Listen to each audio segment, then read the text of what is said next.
whole fucking diseased, corrupt temple down on your head. It's gotta be biblical.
Hello and welcome to Patriots Across the Pond and Friends, episode 66 with Stu and Elisa.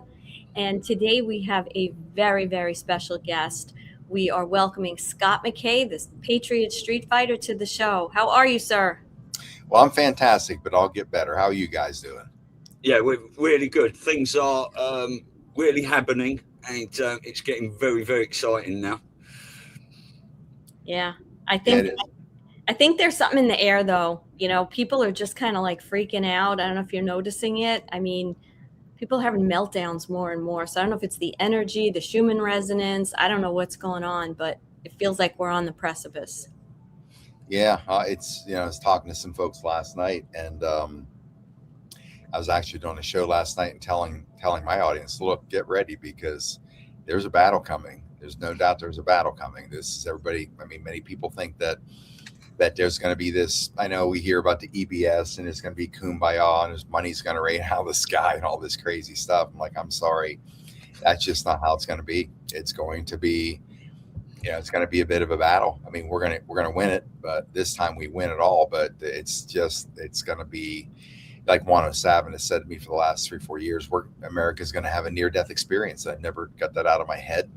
That we've got to go through something that is traumatic enough for all of us, kind of like the Great Depression, kind of like the 29 crash, the Depression, different things in time that truly change the course of a nation because of the culture changes, because of the shock wave that hits people when things really go south. And I've maintained the same point of view. The Great Awakening is the most important part of the battle. And that Great Awakening also has to do with those of us who are fully awake, have been awake for decades.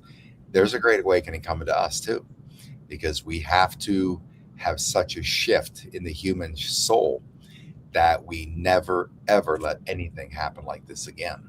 So unless we go through, remember the Key Drop said a number of times, now comes the pain, now comes the pain. We always thought that was on the other side. Yeah. Never believed that either. It's on both of us because we've allowed this to happen. And so we're going to go through it. And the good news is when we get on the other side of it, then we're going to be able to rebuild Eden in our lifetime. That's the exciting thing. It is exciting. Okay. Well, I just want to read a little bit about. Go ahead, Sue. I'm sorry. Just to say the words: near-death experience, gut punch, scare necessary event, and precipice moment do not sound pleasant, do they? Really? So people need to be prepared. Mm-hmm. Yep. Sure. Only, and that's exactly what it said. Only at the precipice, moment of destruction. Yeah. Will people find the will to change? Yeah. That's just what it is.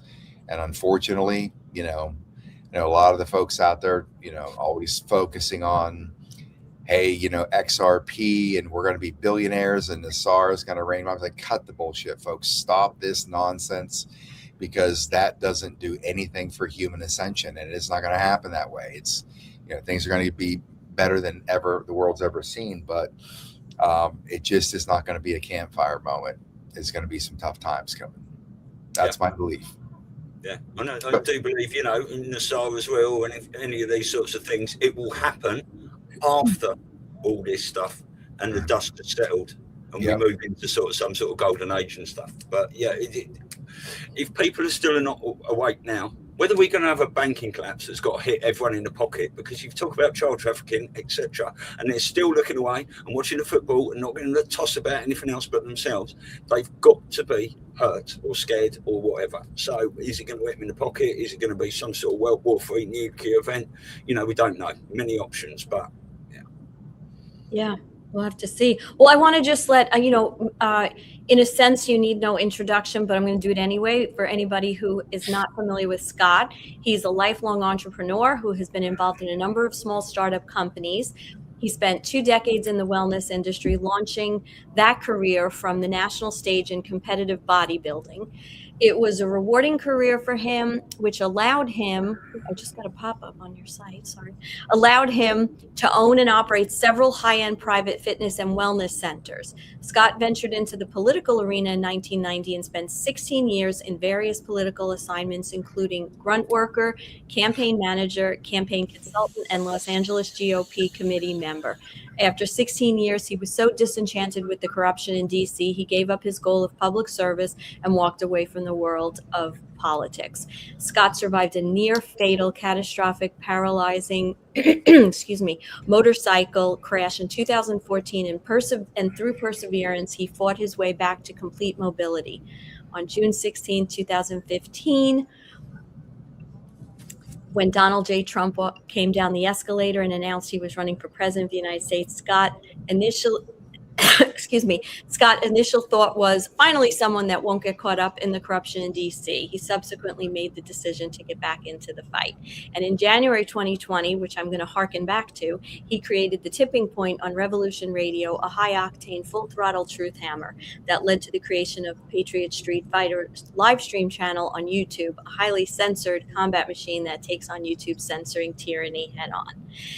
I will have to digress for a few minutes because after the election night 2020, I went into a full-on freak out watching that live, everything change, and screaming the next day about how it's a coup against the Republic, and people thought I was like out of my mind.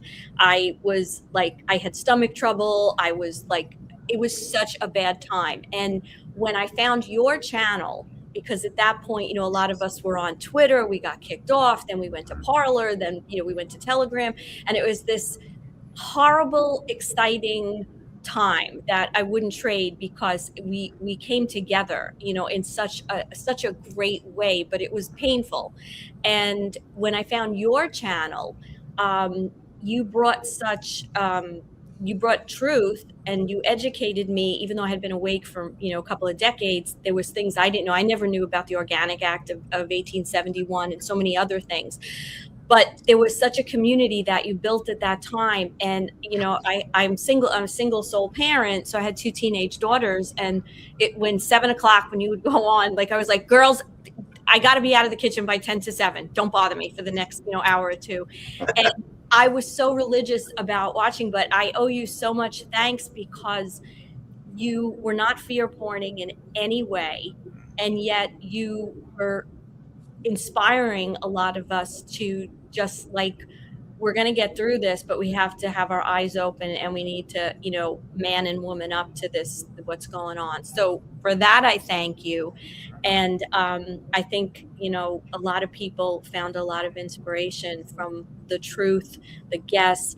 And it was very organic in those days, I just remember people would make suggestions yeah, maybe we'll get that guy on, or let's get this. And it was before you had Cinderella, you were talking about doing tours. So I think we all kind of grew up to a different level.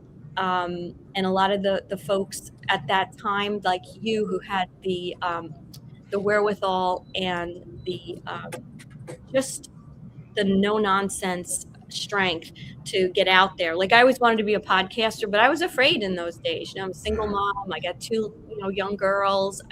It was scary, and it took me a few years to kind of get to do it. But you were one of the trailblazers. So We thank you. Well, congratulations. I'm glad you guys got on the battlefield, and that's a big decision to make. It's really to step out into the open. I mean, you know what you step out into in front of the public, and anything can happen. Yeah. Get your head shot off.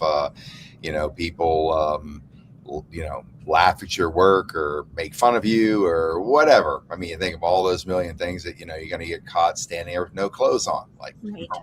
what that's the mindset you have. But the great thing about it is that people, especially in this time, like you guys have done, it's like, there's a need here, and we need to fill it. And that's why early on, when Patriots Street Fighter just was a rocket ship the very first night that I did a podcast, caught me by surprise. I couldn't believe it. I just thought, guy called me up the next day, and he said, man, he says, can you believe it? He said, that your video is going absolutely viral. I was like, really? He says, yeah. I said, what video? He said, that live stream you did last night on YouTube. He said, it's going freaking viral. I said, no shit.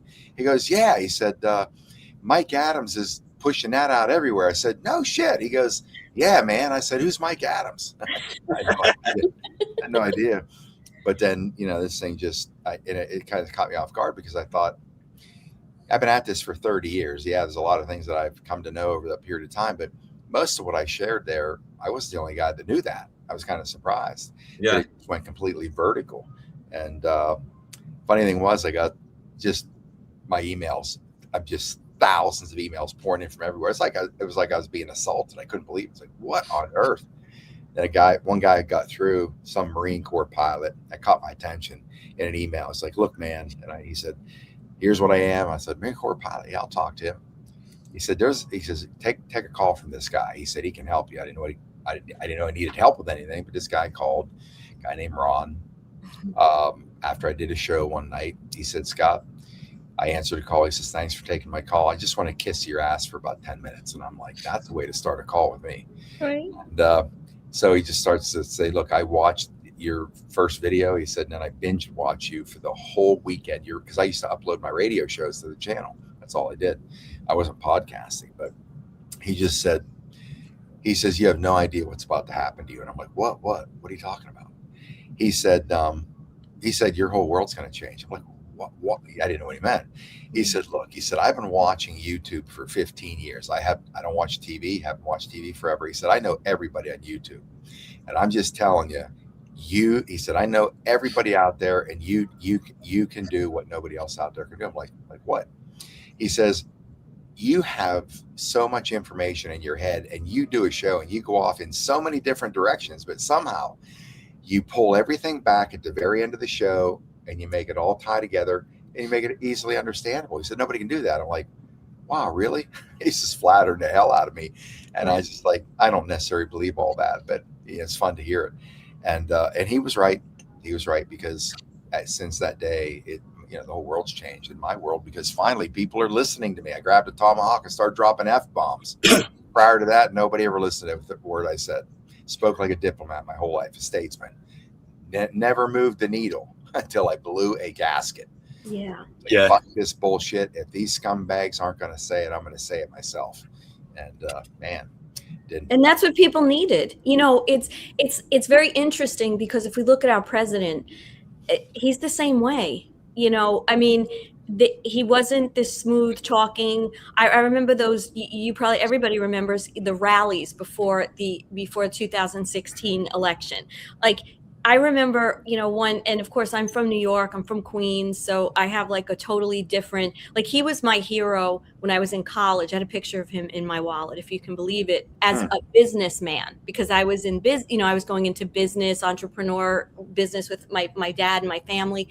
And he was like the ultimate businessman, and we loved him, and he did so much for New York, and people didn't know half the stories, they still don't, about the kind of man he was. You see all the Hollywood, the divorces, the this, the that, he's with Marla Maples, like that was what made, but then he gets on The Apprentice and people are seeing a little different side of him, but he doesn't hold back, and I remember one of the rallies was like, what the hell do you have to lose? Remember, he would say that, like, about voting for him, like, just so natural. And your style let people know that we don't have to be polite. We don't have to be disrespectful of people, but we don't have to be polite anymore. We can call it what it is and be pissed off and start to step into our power, because we've just been so rooked, for centuries.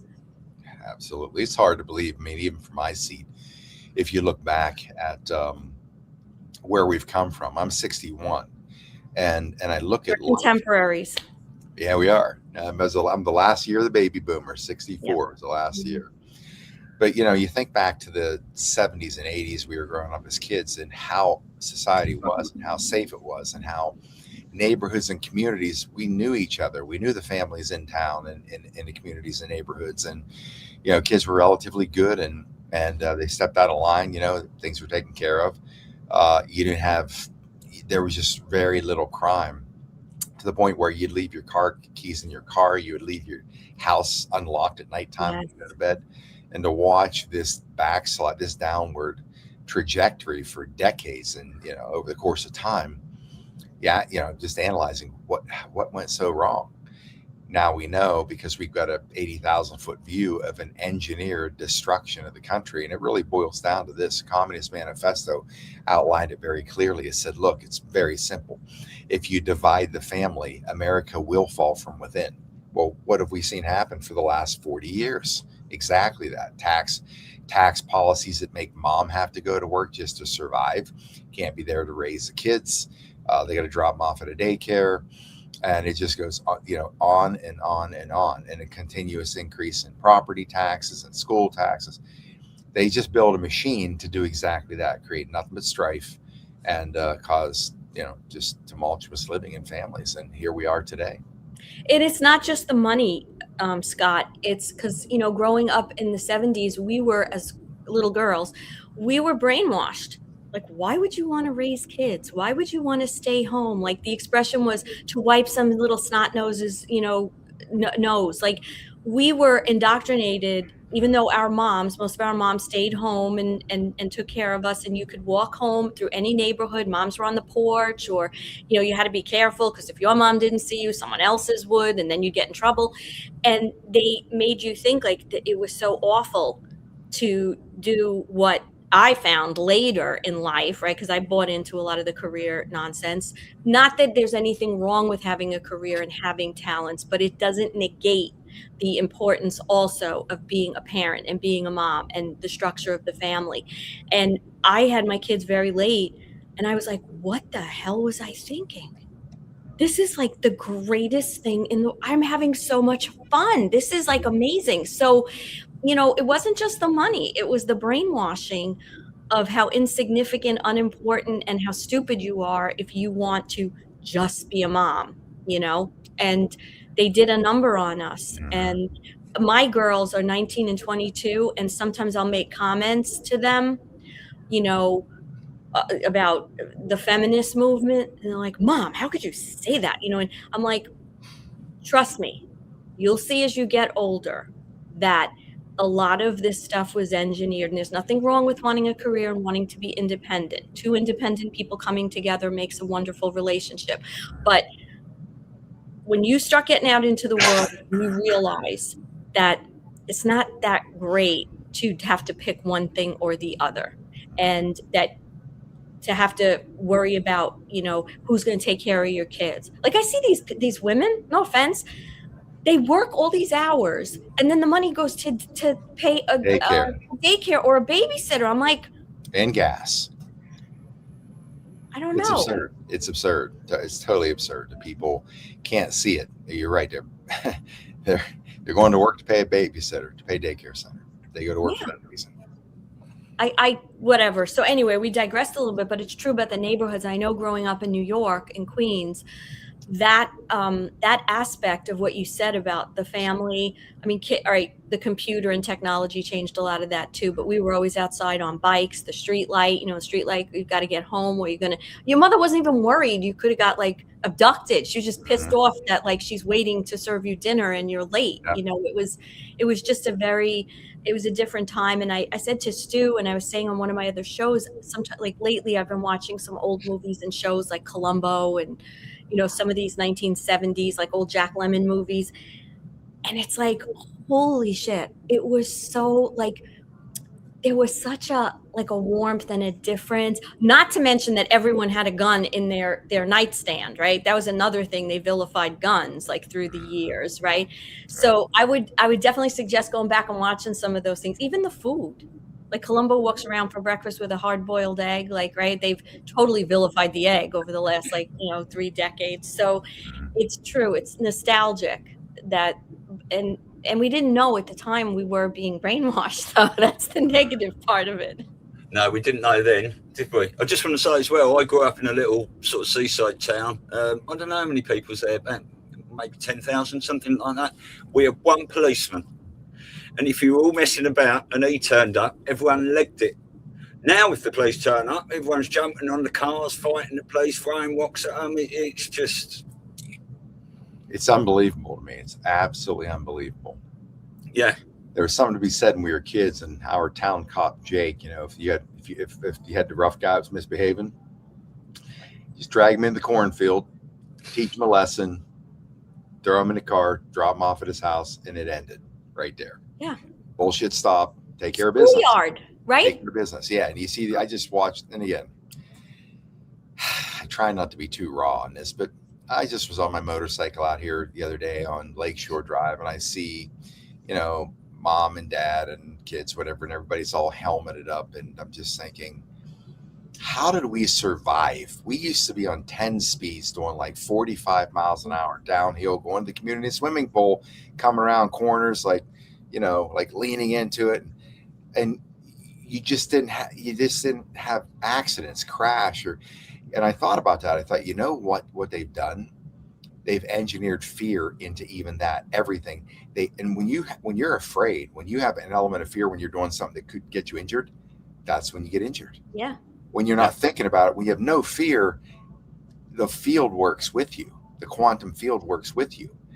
But when you're nervous and contemplating possibilities of getting hurt, you're distracted. Your brain is not just living, it's on defense. Yeah. And that's why you see all this stuff happening now. I mean, my God, the stuff we should have 2 or 3 of our friends dead before we were out of the 7th grade with the stuff we used to do, right? Yeah. People Metal monkey bars. Yeah, all that fall, break, fall down. All right, get up. You're not bleeding. Well, everyone I knew, everyone's granddad built them a go-kart, and they were death traps. I mean, we used to have the roller skates that you just used to strap around your trainers or shoes. They were absolutely lethal. There was crashes and all sorts of stuff, but everyone dusted themselves up, bit of TCP on the knee or whatever, and got on with it. Mm-hmm. Yeah. Yeah, they don't want anybody to get hurt. They want kids to get hurt. If kids don't get hurt when they're growing up, they have great fear of injury. Yeah. And so it makes them tepid in life and anything. Yeah, you're not going to extend yourself because I might get hurt. Yeah. Wow. They've engineered it. Incredible. Like, I'm sure you had the same thing, both of you. And I'm a girl, but if a bully picked on you, you had to have a fight. I mean, you had to prove. I had to call this girl out because she was bullying me so bad in the 6th grade. Okay, we had a fist fight. Okay, and my mother says to me, she was crying and upset. You're gonna get hurt. She goes, but you got to do this. She goes, because if you don't do it, she's going to torture you. I gave her one. I took a punch, but then I gave her one punch, and she had to go home all of a sudden. And the next day and thereafter, hey, Lisa, how you doing, Elisa? How's it go? So when my kids were young and the whole anti-bullying, not that I think bullying is awful, all right? It's usually a coward who's doing the bullying, but always. I told my girls on the bus, like, I said, listen. She goes, we're not allowed to say this. And I said, listen, I'll deal with the fallout. If somebody bothers you, puts their hands on you, you have my permission to give them a slug. I said, and I'll deal with the school and the bus company and all. Now, they never did, but what are kids supposed to do? They don't learn how to defend themselves and put a message out to the world like, this is how I expect to be treated, and if you don't, there's a consequence. And they beat that the hell out of these last couple of generations. Yeah, kids don't want to. I mean, they don't want to stand their ground. They don't want to defend themselves. They're rolled over. It's the whole culture in this country. I mean, said this for many years. We're the, land of the brave, home of the free, or was it home of the free, land of the brave? Can't even get that right. Why? Because we don't hear it anymore, because they engineered it out of everything. But the reality is we're not free and we're not brave anymore. That's just the bottom line. In America, we are not free, absolutely not free. And we're not brave anymore.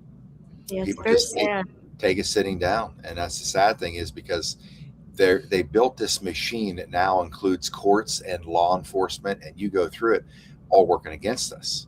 I'm not saying law enforcement guys or gals are bad people. I come from a law enforcement family, but let's face it, how many TikTok or Instagram videos do you now see where cops are smashing the windows out of cars and dragging ladies and girls out of cars because they don't want to get out of the car? I mean, they come in heavy-handed, and if you don't abide by what their rules or whatever, and then they just, okay, we're going to smash you in. I mean, this is insane. Yeah. For what? A fucking traffic ticket or something like that? Are you effing kidding me? Yeah. Why don't you go out there and go after some real criminals and killers instead of, enforcing these bullshit statutes that they put in all these communities and ordinances? That's why the Supreme Court rendered a ruling on law enforcement. It said these people are not law enforcement officers. These aren't laws they're enforcing. They didn't go through the legislature. They're statute enforcers. These are corporate statutes. Yeah. So, that's the other thing about the corporate. Like, and believe me, I'm not trying to defend this, so hope everybody takes it the way it's coming. But I grew up in some mobbed up neighborhoods, and let me tell you something. Whatever the higher ups and the bad stuff at the higher level of the Italian mob and a lot of the mafia, those neighborhoods. I went to school in the Bronx, okay? I went to Fordham, and we would go over to Little Italy. You could walk around those streets at 2, 3 in the morning, right? Because the bakeries would be baking their bread. You go get it out the back door, and you had no fear. Now, I remember one time I pulled up and I was parking my car, and everyone would double park, triple park. I don't know if they had that where you guys, but, and I said to one of the shop owners, right? Big cigar in his mouth. I said, how long, how come the meter's not working? He starts cracking up at me. He's like, what are you talking about? Just park your car. And you didn't even have to put money in the meter. But now you go up in that neighborhood, and granted, there was a reason they had to take down, sir. But it was a void, and you had the corporate now coming in. So now you have these meters. You don't have the same neighborhood safety. People were protected in those days also by the neighborhood and the tough guys. If they weren't 100% psychotic, they protected their own. And you don't have any of that anymore. It's like every man, woman for him or herself. And it's like a slow boil, it's a slow boil that we came to that. But I want to say on a positive note, just so you know, I do see something very special in the kids where they don't have what we had maybe in common sense or, a little more fighting. I see them interacting with each other in a much nicer way. I mean, do you remember, how mean girls were as teenage? There's still some meanness, but they say things that I'm like, I didn't say that till I was 40. She got very triggered, and I sat down with her to try to understand what was going.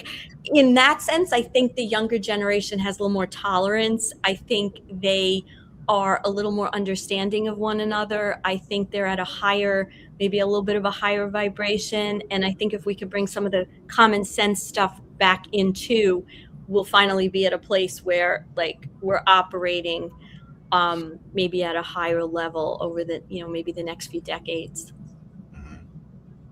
Yeah. Well, Gen Z is actually giving us some hope, because Gen Z is kind of the generation, it seems like the younger generation is pushing back on the bullshit they're kind of starting to see. They're listening to country music and just all kinds of cool stuff.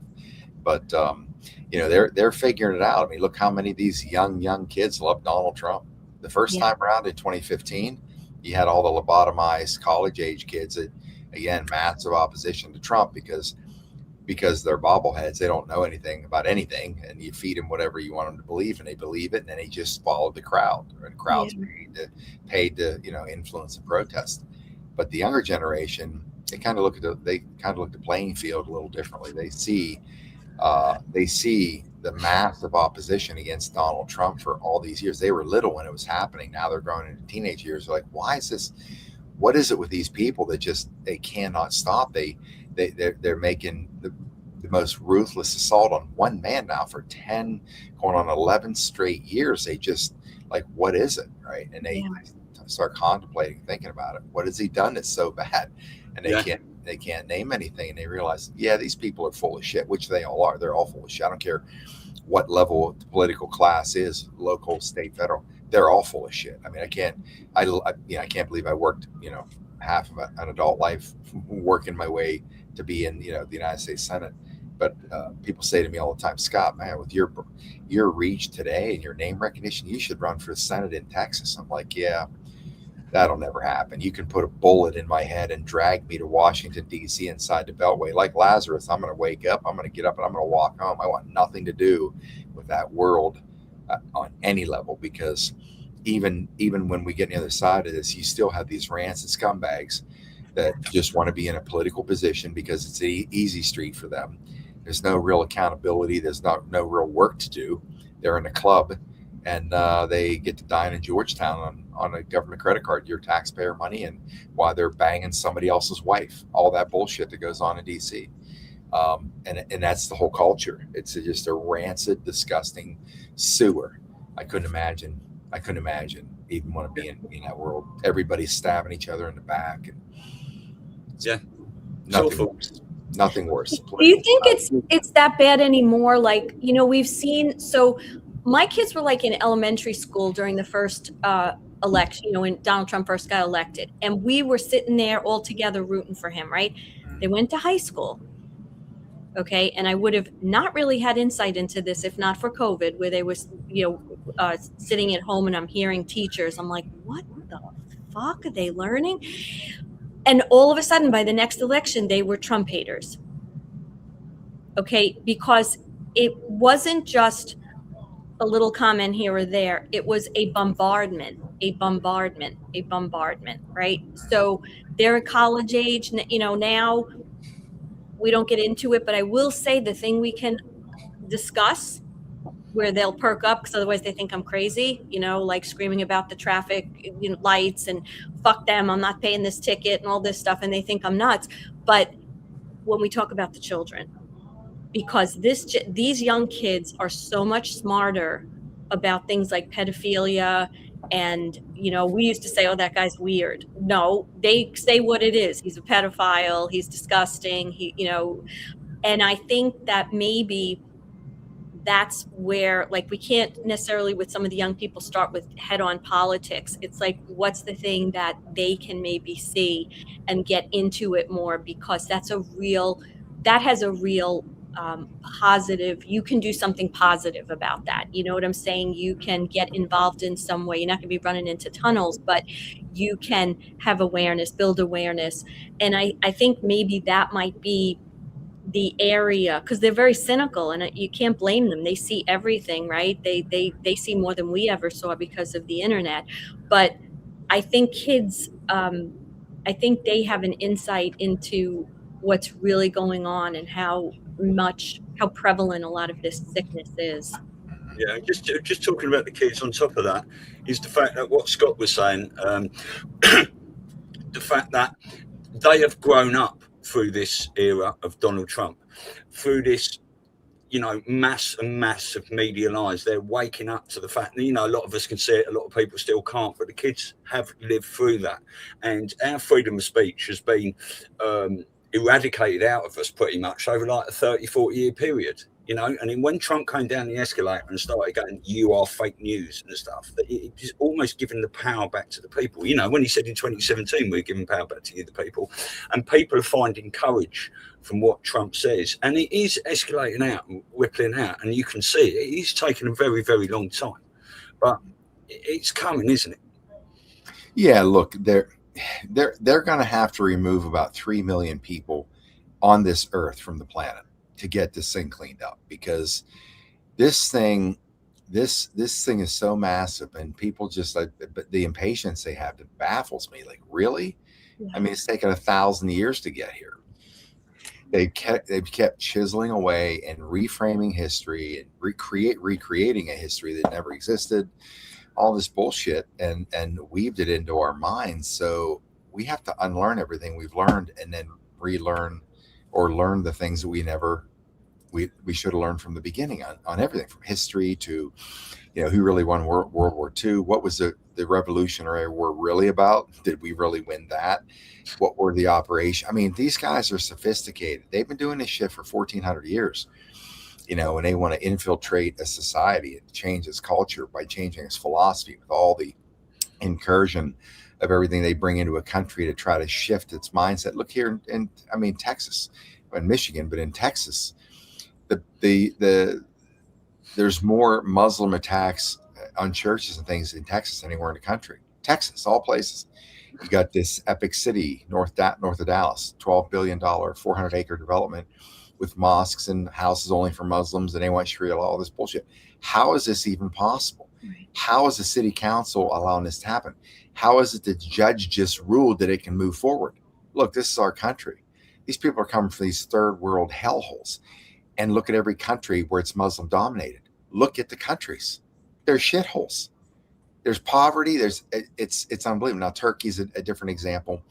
But look at Egypt now, after the Muslim Brotherhood overthrew Mubarak, Hosni Mubarak, and their economy completely has cratered since, say, 2010 or 11. And it's still disastrous. And these are these Muslim countries. Nothing good comes from it. That's why people think that Putin's trying to reestablish the Soviet Union for the last 20 years. He wants nothing to do with it. They offloaded all those stand countries. They wanted to get rid of all those countries. Why? Because they're Muslim third world backwards nations that contribute nothing. They were the welfare state of the Soviet Union, sucking the lifeblood out of it. They were happy to get rid of those, control those countries. But the reality is, if we don't wake up and we don't start pushing back on this bullshit, it's going to be at our doorstep. They've taken over every country this way in the last 1,500 years. Egypt was a Christian nation, no more. Turkey was a Christian nation, no more. Syria was a Christian nation, no more. Yemen, Christian nation, no more. What are they doing to the United States? Same thing. Infiltration. They're invading us. And then they outbreed us. They say, we don't need bullets anymore. We use ballots. They do. They come in here. They get on welfare. Look at Minneapolis. Look at $12 billion sucked up by these third world Somali creatines. $12 billion. They come here from a shithole country. They're living in mansions and they're driving Lamborghinis. This is insanity. This is absolutely fucking insanity. And yet here we're even talking about this. Baffles me. Because some people in the political class facilitated this to happen in our country. Yeah. And I don't, like I said, all the years in the world that I operated in, I was considered the statesman because of the way I spoke, the way I'd handle problems. That'd send me into a boardroom to try to bring shit back together and get people on the same page. It'd send me in. Well, all that's great, but it wasn't great for the country because nobody ever listened to a word I said until I blew a gasket. Start dropping F-bombs. Wake the fuck up, people. Can you not see what they're doing to our nation? There's nowhere to go once they bring this place down. Where are you going to run to? There's nowhere else to go. This is it. Yeah. Can we just... I just want to add one thing and ask Scott something. So we were talking yesterday on one of our shows, we were talking about how, if you look at the plan and what's been going on, and we see that they took out they cut off the head, right? That was sort of militarily what we believe they did. They cut the head off, right? And we have the people, right, that have to rise up and kind of meet, the military as they're kind of coming down. So they're working down, we're working up.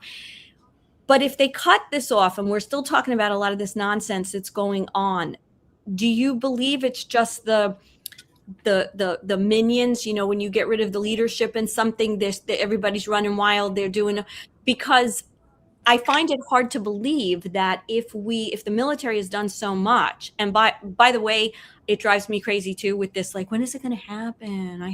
When's my currency going to do you realize how much had to be done? Every single department, every single aspect of our society has to be retaken and reworked, and the food and the medical, like they don't even see this. But the point is they're doing all these steps, right? You take a bird's eye view from, say, 2020 alone, all the things that have happened.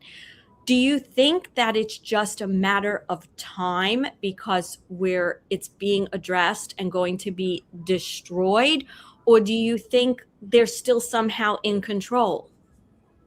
No, I think that ultimately the alliance powers are in control, obviously, but at the same time, like any other battle plan, there's going to be changes. There's going to be moves and counter moves, obviously. But at the end of the day, if you look at where we are in this realm, they've used the same playbook for thousands of years, right? So our side knows the playbook. The advantage is the other side doesn't have our playbook. How could they? It's never been done before. This is the first time that there was even a possibility to take this empire down. So it's guesswork for them. There's nothing they can study. They can't prepare because it's never been done before. It's being done now. So there's not like, there's no mitigating a surprise attack. There's just so much to do. I mean, just look at the courts. Look at the courts in this country. You can't get remedy. These are barristers like from the British Crown. This is like Parliament in the UK. Our courts are operating that way. Judges arbitrarily set. See, the way it works in common law, the judge is basically a referee in a court. That's it. The people who set the terms in the court is the jury. The jurists set the terms. The jurists set the punishment, the sentencing, all that, and not a single individual person saying, "Well, I'm going to give you 12 years for stealing a candy bar out of a store because you were starving, and I'm going to give this guy probation that raped a 4-year-old." That bullshit, which happens every day in this country with these criminal judges.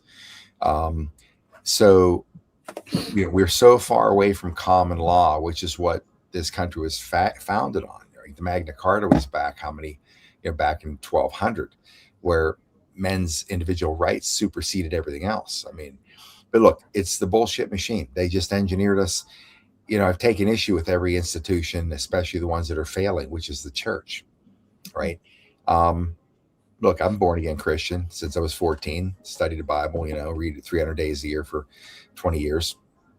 And I look around the world and I'm thinking something doesn't add up here, right?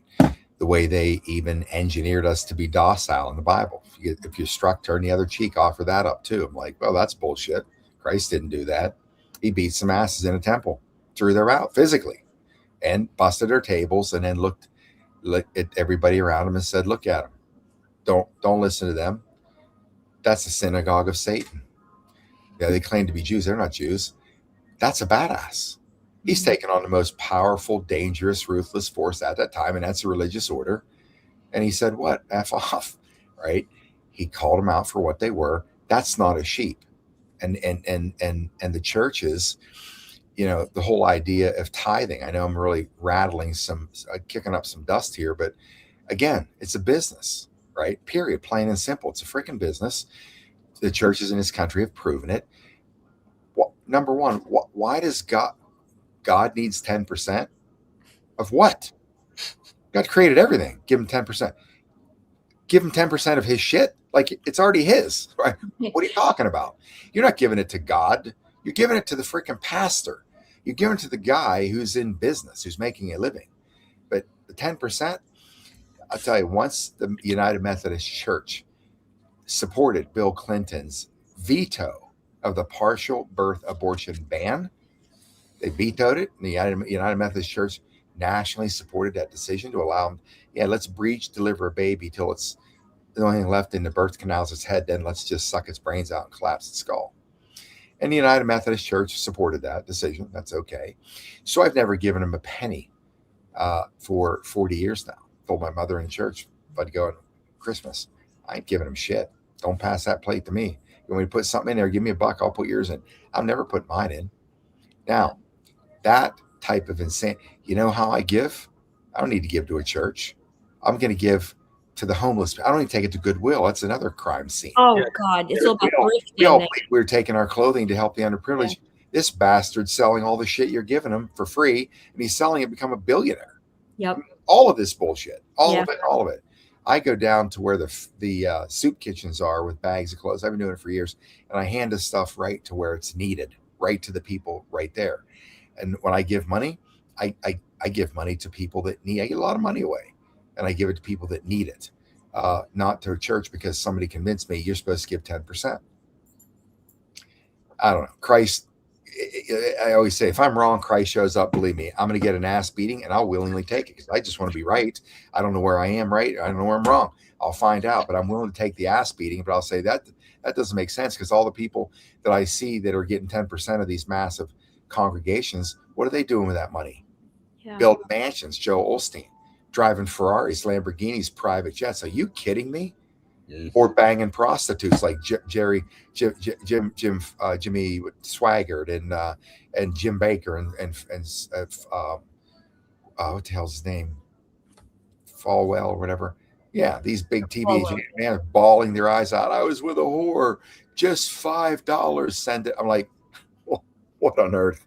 What is wrong with people? What is wrong with people? How can you continue to buy that bullshit? Christ, the kingdom of heaven is within. Yeah. Well, what about the Catholic Church? Where I was raised Roman Catholic. You can't go directly to God. You can't just, be sorrowful and sincere. You have to go, and if you don't do this, right, then you can't, partake in communion, and you can't do. I mean, it's not even. Okay, you just said the magic word. All right, communion. What do the Satanists do? Eat flesh and drink blood. So they tell us to take communion. That's going to be a hard one for Catholics. Ritualizing, drinking Christ's blood and eating his flesh. That's what the Satanists do. Yeah. They convince us that's righteous. All that is doing is contributing to the dark energy powers. I won't take communion. We did when we were kids once a year for Christmas. But then when I realized that what that really is, that's a satanic ritual. Yeah. We're going to ritualize eating Christ's flesh and drinking his blood. That's fucking sick. It's bullshit, isn't it? And they say that's spiritual. I'm sorry. When I was a kid, we buy into it. We believe whatever they say. But at some point, you grow up, you become mature, you start using your brain a little bit. And you're like, I don't think so. That's about as sick as it gets. I want to emulate eating Christ's body. Right. Not what he did. Not what he told us to which do. is like adrenochrome. Yeah. Exactly. No, I've said many times myself, because I've said many things, and if Jesus turns back up, Christ turns back up, I want to sit down and have a beer with a fella or a glass of wine, and I can explain myself and have a chat. I know he's a badass. So we've definitely seen a return to this Christ energy anyway. But I would like to ask you if we can go back a little bit, because you used to work in the swamp, and I'm pretty much sure that is where your sort of awakening happened. But how was your journey from them, sort of right up until, the Q drops came in or Trump came down the escalator? Because you have done some epic podcasts about breaking the Q operation down and stuff, and it was superb stuff to watch. But do you want to go through that journey? Well, yeah, I mean, I was a big Reagan fan in the 80s. And by the time 1990 rolled around, Bush Sr. was in power for 2 years, and that was the 88 campaign. I couldn't figure out why Reagan wouldn't endorse Bush. I didn't know that Bush set up the assassination attempt on Reagan through the Hinckley family, which is friends of them. And I didn't know that, but I knew. But when 1990 came around and we had the H.W. Bush, no new taxes, read my lips, no new taxes. He gets in power and does what? Raises taxes by $500 million. Starts talking about, I want to see a kindler, gentler America. What are you saying about Reagan's presidency? He brought down the Soviet Union, right? And he talked about the New World Order and all this bullshit. So, and then he started to deconstruct the Reagan military buildup, which won the Cold War. And I was the receiving end of that. I was being recruited for Navy and Marine Aviation. I was a tier 1 candidate, sky high scores. It was basically an automatic track for me. And then one day, Dick Cheney was DefSec under Bush 1. They started scaling back the Pentagon budget, hit aviation. It all went up in smoke. And I walked away from a competitive bodybuilding career. I was just about ready to turn the corner. So on a national stage, walked away. I'm going to lose 60 pounds. I'm going to become a Navy pilot or Marine pilot. Walked away from a long career just like that. Spent 8 months preparing for that. And then it all vanished, went up in smoke. So then I was at an event somewhere in 90. I saw Newt Gingrich speak. He was a minority whip from Marietta, Georgia, was not that well known. And I saw him speak, and he was so inspiring. I said, that's how I'm going to serve my country. So I started working political campaigns in 1990. That's when Clinton came on the scene, and I was so disturbed by looking at this buffoon. You could just see he was like a total like redneck buffoon, and just in the way he handled himself. So I started to research him, and then I started to learn about the whole Clinton machine. So all through the 90s, I was, it's been 36 years for me at this, right? So by the time Patriot Street Fighter came on, I'd been at this for 30 years. And honestly, it seemed like a waste of my life and time being in that world and living and breathing. Every part of my life was living and breathing it, and just seemed like useless energy spent because it never did anything for me, never paid me anything. And I walked away from elected politics. And then one day they steal an election. And then all of a sudden, all that information became valuable to the world. So it's been a long, long time. I've been frustrated for decades and decades. And I could never get people to do anything. Like even just trying to get them to get out and vote, working these campaigns, all the things that I was doing. It was a different battle though.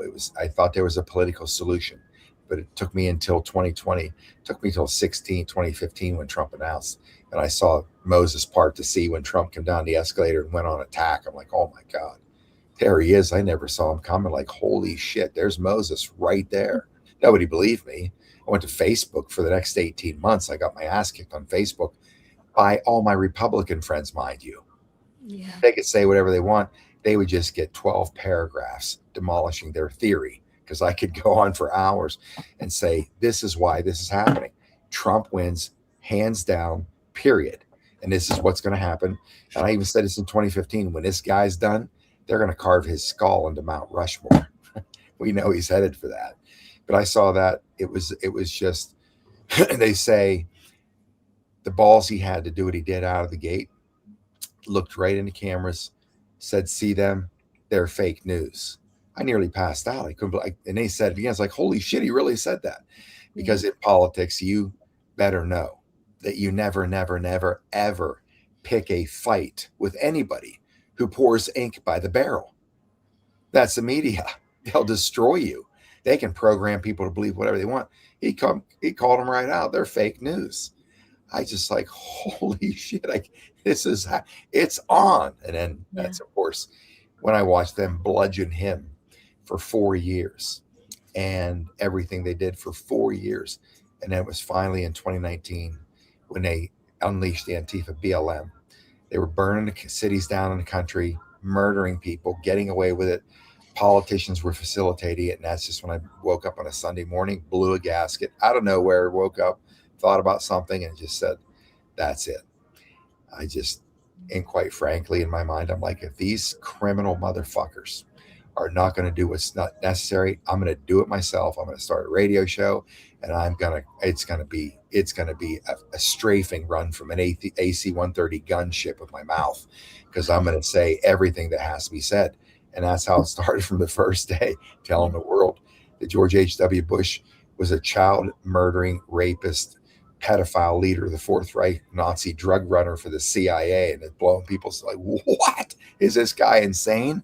Well, now they found out it was true, and it is true, but it was a shock and awe campaign that caused that radio show just to kind of get off the ground. And so that's where it all started. It started a very long time ago, and everybody wants this over. So we just want to get this thing done. I'm like, get it done. I've been waiting 30 years for this to happen. This can't end this soon. We got to have some fun here. Yeah. Oh, God, yeah. Well, let me just add to that I mean, Elisa and I have been awake sort of at the same time. Well, I was hearing stuff in the 90s about various things, reptilians and that sort of stuff, but it wasn't until after 9/11. So from after 9/11 until COVID, I've spent nearly 2 decades with people not listening to me either. And when COVID came, here we go. This is it. This is what I've been telling everyone. Instead of waking up, they all went the other way. So then in May of 2020, I started my little podcast, Stu's News. Now I'm with Elisa V, Patriots Across The Pond, and things have escalated, which is brilliant. But I spent a few years, and it's demoralising when you get channels taken down and stuff. But going live, when I started going live to an audience, I just used to do videos first, an audience of none. Do you know what I mean? But you'd still do it, and you'd still bang it out, and you still get the information out, because one person is going to listen and wake up, and then another one person, and and that's what it's all about. And I've had a lot. I don't think anyone's had more YouTube channels taken down than you, Scott. Have they? I'm pretty sure I hold the world record. Yeah, 39 channels. Yeah, that's amazing. I remember we had a switch. It's like, we're not on this one anymore. Got to go to that one. Like, it was like we had to keep track of that. I want to ask you though. What you were saying, going back to this idea of like the things you knew, like, okay, George H.W. Bush, right? We've come to know that as a collective awakened community, whether it's from someone like you or I believe it's been a very orchestrated, listen, for 250 or 300 years since the printing press, we never heard any of this shit, and now all of a sudden we're hearing it. So obviously someone's disclosing it, right? They want us to find it, they want us to see it. But I want to ask you, like, I felt very enlightened, me personally, when in the 90s I started delving into things like factory farming and the foods and just what we're eating. I started a little bit with the vaccines, not 100%, but something didn't feel right. And then 9/11 happened, and I'm like, that kind of looks like a circle that went through the Pentagon. I don't see wings, and people thought I was being disrespectful, saying it was an inside job, and then getting everybody pissed off, laughing at me that Michelle Obama's a man in like Christmas 2008. But how did you find out this stuff? Like, in other words, you were one of the voices that helped to educate a lot of us on all this. Did you just go down rabbit holes starting 36 years ago? Was it the people you were surrounded with, like, even though they were scum, that you knew it? Like, I'm very curious how you became aware of this swamp. Well, got this trailer just coming dangerously close to my bus. I'm like, whoa. Well, it started in 90. Whenever Clinton came on the scene, then there was this guy was like a 94-year-old state senator in Arkansas for 50 years. And they did this VHS tape called the Clinton Chronicles. And it chronicled the whole Clinton rise, the circle of power that they were building. And it started to lay out all the main of drug running in Arkansas, right. And all this stuff that went on. And this guy was very afraid. He said, because I believe they're going to complete that circle of power and take it to Washington, D.C., which they did. But and then early on, of course, that was the first opening salvo that had my attention. At some point, I read a book called Compromised, Bush, Clinton, and the CIA. So you look at the title, you're like, what? So it's written by Terry Reid, who was a CIA asset connected to Barry Seals, and the whole Air America operation, running drugs and weapons into Honduras when Leon Hassenfrost got shot down in that transport plane, that military transport plane. That whole thing blew up Iran-Contra. So when I started to see the players involved at this level, I mean, there's a meeting that took place. Reed talks about it, where there was a bunker down around Mena, Arkansas Airport, where Clinton, as governor at the time, had a meeting with George H.W. Bush, the vice president at the time, and Oliver North. They're in this bunker together having a secret meeting. I'm thinking, wait a minute, Oliver North?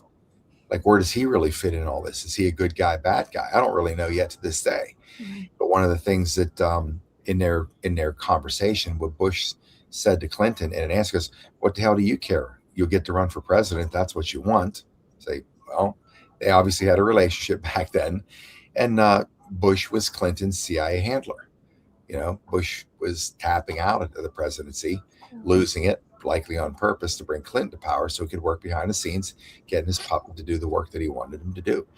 So that was early on when all that started. And that's what took me into, getting on the track of elected politics, thinking that, well, that's where I'm going to do my battle. My goal was to get to the U.S. Senate one day and wage war there. That's why I love Trump, because he's doing exactly what I wanted to do. I was in California, and I was the last campaigns I worked. It was in 2004.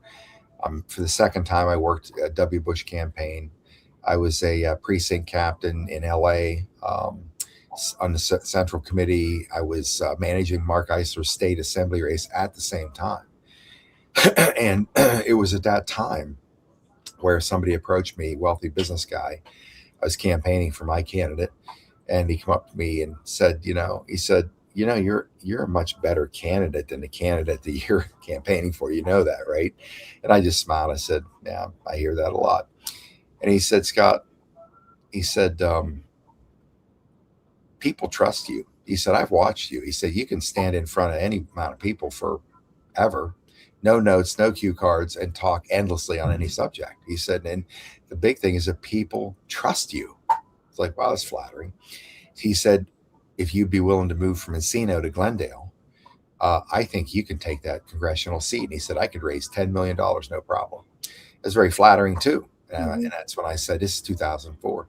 And that's when I said, I said, very flattered by that. I said, but I'm really not interested. He said, what the hell do you mean you're not interested? Everybody knows you're trying to get to Washington. I said, that's true. I said, but I will never set foot in that beltway unless it's on my own terms. He said, well, what are your terms? And I said, until I achieve enough wealth so no man owns me, I'll never set foot in that beltway, because they're going to get me too. Yeah. I want to pull the curtain back on everybody and show what they're doing to the country. And they run you back. They run you out of town. And I need to have something to go back to, because if I have nothing to go to, like some guy that's going to move back to rural Kentucky and do what? Get a job in a shoe store? He's treated like a rock star. People kissing his ass, making him actually believes he's something. He's really nothing. And that's the life that they refuse to give up. That's how they capture people. So that's kind of the whole track that brought me into that place where the only thing that was a worthy conversation or an occupier of my thoughts was political. Unfortunately, the answers to this world or country's problems aren't political. It is more spiritual in nature, because it's going to take the people waking up to their own power and understanding that if you want your republic back, that takes some accountability, takes responsibility, takes work. You can't outsource anything anymore. You can't outsource it because look what we got. Talk about being at the precipice, man. We nearly lost this country forever. It's a good thing the military stepped up to do an overthrow in 2013 when Obama was president, and then found a better plan, which was something less chaotic, getting Trump in power. Yeah. But a lot of people got hurt. Yeah. Be hell on earth. I mean, we don't want that to happen. It'd be hell on earth. Yeah. A couple of things. Can you repeat the name of the book that you read that you were talking about? You just mentioned. Yeah. It was published in the 90s, early 90s or earlier mid. It's called Compromised. Compromised. Okay. The subtitle under it says Bush, Clinton, and the CIA. Okay. I want to, you like when we have these conversations, sometimes you remember something else from your past that probably helped to awaken you. I'm going to say it was the 80s. I don't know if you ever read the book Double Cross by Sam Giancana Jr. It's technically not his son. It's his nephew who had his namesake. That's an eye-opener. And that opened my eyes to CIA working with the mob, Chicago labs where they developed this pathogen or virus that attacks the immune system back in the 60s. And what do we have in the 80s with AIDS? That's another really, really amazing book, because as we know, going back in history, Sam Giancana was very involved with the Kennedy election and Joe Kennedy, and there's a whole little rabbit hole that goes there. But I think that they were putting breadcrumbs out then, and some of us did it, but maybe it didn't fully click. It just became part of our reserve of information.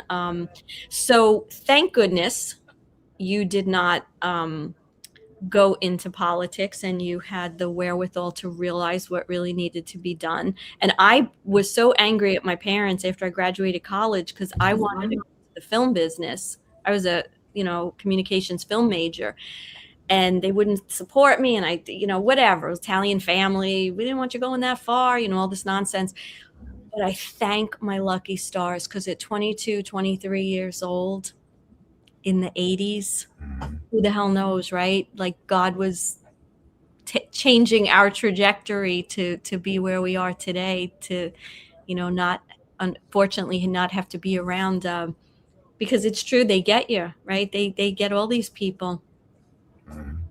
Yeah. I mean, I don't think anybody in DC is not compromised. The political class is the most worthless lot in this whole country.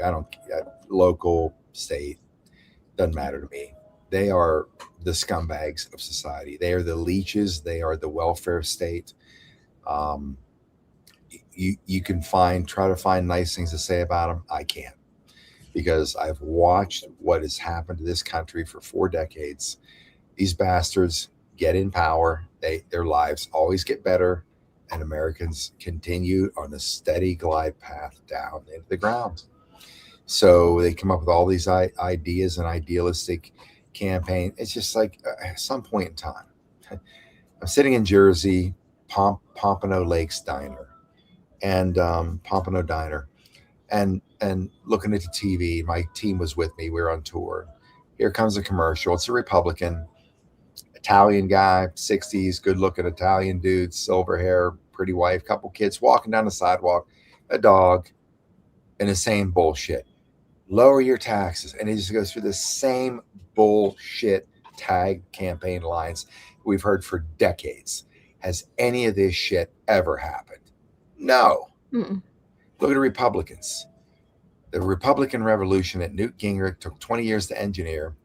The Republicans get the House and the Senate together for the first time in 70 years. What happens over the next 4 years? Well, Clinton fakes them out, adopts and signs 9 of the 10 points of the contract with America, takes credit for them. And Republicans will come out and say, he signed it because he had to. It's bullshit. He didn't want any of this. We authored it. He basically was forced to sign it because we took the House. It's a resounding defeat. People don't want his agenda. They don't tell you that. They don't talk like that. And so now Newt Gingrich ends up being run out of town, not because he's too conservative, because he's cutting too many deals with Democrats. In fact, the balanced budget, when Clinton busted a balanced budget agreement in 1996, okay, they shut down government. Now they're both worried about who's being blamed for it. Well, guess what? They busted the budget again, so hold the line. What happened? Well, the day that the Clinton team was in the White House deciding to craft their concession speech to the speaker and concede, the fax machine lights up. They hear it beeping from the speaker's office. They walk over, pull off the fax. Here's the speaker's concession. The Clinton team was meeting to concede. And these ice holes, within minutes before they did their thing, conceded. Okay, you either stand and fight on principle or don't stand at all. I guess what happened? That just cut the balls off of Gingrich's power right there. And then we have the impeachment. And what happened during the impeachment? We have David Shippers is brought in by the House, is run by the Republicans. Henry Hyde was the judiciary chairman. So they're going to investigate Clinton because of the Monica Lewinsky, all this stuff. So who do they bring in? They bring in a Chicago liberal Democrat Clinton fundraiser, attorney David Shippers, who conducts the entire House investigation on behalf of the House. And what does he come up with? He came up with crimes so horrific that he himself said the Clintons should not be removed from the White House. They should be removed and put in prison. And so they put all the evidence under the Sergeant of Arms Guard in the Library of Congress. You know how many congressmen came to look at the evidence before the impeachment vote? I think about 3 of them, 3 or 5. Each of them come out crying tears on the way out. David Shippers wrote the book called Sellout. And the Republicans sold us out. Why? Because Clinton should have been removed from power because of the crimes they had committed and were committing. But Trent Lott, who was the majority leader of the Senate at the time, said to Henry Hyde, don't throw this shit into my lap, because they didn't want to have to deal with the impeachment hearing, the trial in the Senate. So what did they do?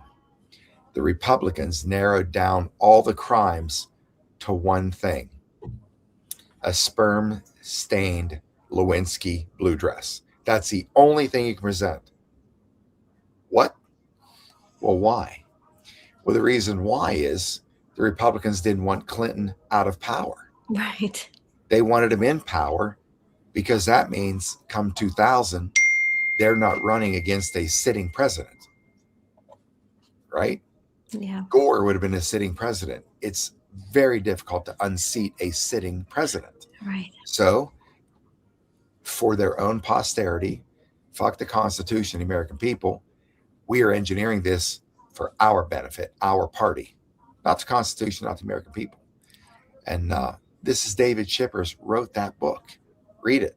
You'll realize what scumbags these bastards are. They've been selling us out since. And we don't even know. Okay, so we're looking at it very like face value evidence. Well, who was really behind the scenes? Who was raping children and compromised with like that's the whole other thing that we don't even know how like it wasn't just about, oh, we want to stay in power.